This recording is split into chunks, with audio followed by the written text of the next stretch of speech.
सुशांत सिंह राजपूत मामले में राजनीतिक तूल तो पहले से ही पकड़ लिया था, लेकिन अब एक दूसरे पर जो सरकारें हैं वो ब्लेम करना उन पर शुरू हो गया है। जी हाँ, जैसे कि आपको बता दें कि अ, कई ऐसे कांग्रेस और बीजेपी के बीच एक दूसरे पर उंगली उठाने वाली बातें शुरू हो चुकी हैं।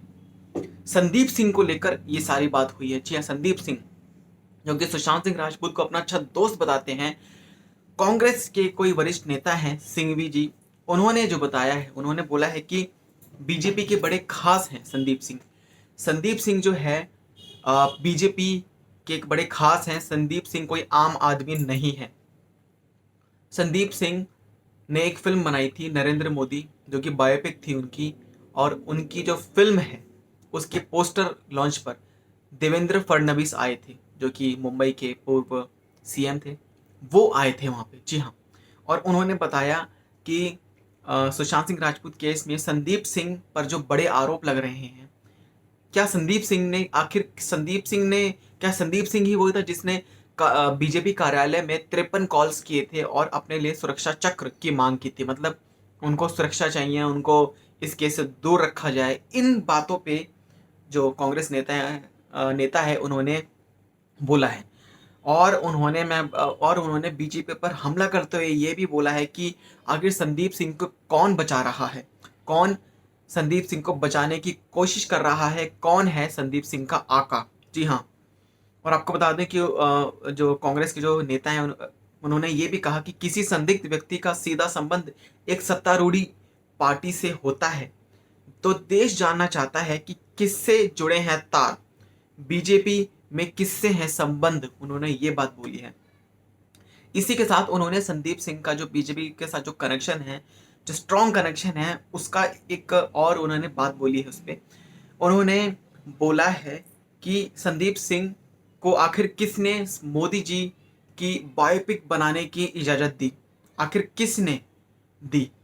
और उन्होंने एक और बड़ा खुलासा जो करते हुए एक तरह से उन्होंने बात बोली है, उन्होंने ये भी बोला है कि वाइब्रेंट गुजरात, संदीप सिंह के साथ वाइब्रेंट गुजरात ने एक करारनामा किया था 177 करोड़ का, 177 करोड़ का, और कंपनी का नाम था लेजेंड ग्लोबल स्टूडियो।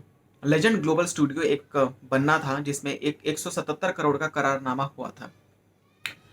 और उन्होंने बताया कि इसकी 2017 में 66 लाख की हानि, मतलब 2017 में 66 लाख का लॉस हुआ था, फिर 2018 में 61 लाख का फायदा हुआ था, फिर 2019 में 4 लाख का लॉस फिर से हुआ था। जी हाँ, तो ये करारनामा कैसे हुआ, उन्होंने ये पूछा है।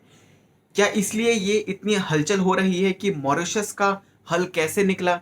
मैंने कोई मॉरिशस की कुछ बात भी करी है, उस पर भी उन्होंने बोला है कि इसका हल कैसे निकला। संदीप सिंह को बायोपिक कैसे दी गई। संदीप सिंह ने महाराष्ट्र भाजपा कार्यालय में 53 कॉल्स के कैसे किए, कौन है वो आका, माननीय फडणवीस जी, गडकरी जी, ये बताएं। उन्होंने पूछा है गडकरी जी से और माननीय जो फडणवीस जी से कि आप बताइए।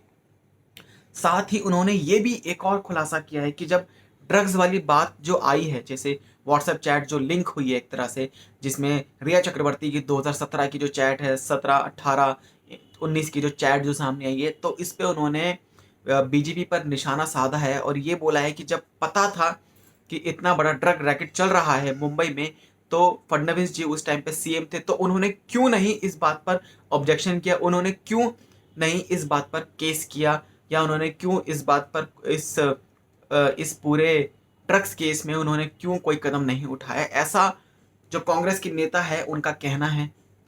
तो उन्होंने इसीलिए संदीप सिंह का जो तार जोड़ा है वो बीजेपी के साथ इसीलिए जोड़ा है। और संदीप सिंह जो कोई मतलब उन्होंने बोला है कि संदीप सिंह कोई आम आदमी नहीं है, संदीप सिंह को कोई बचा रहा है। जी हाँ, सो क्या कहना चाहते हैं आप, कमेंट करके बताएं। साथ ही ऐसी इन्फॉर्मेशन के लिए चैनल को सब्सक्राइब करें।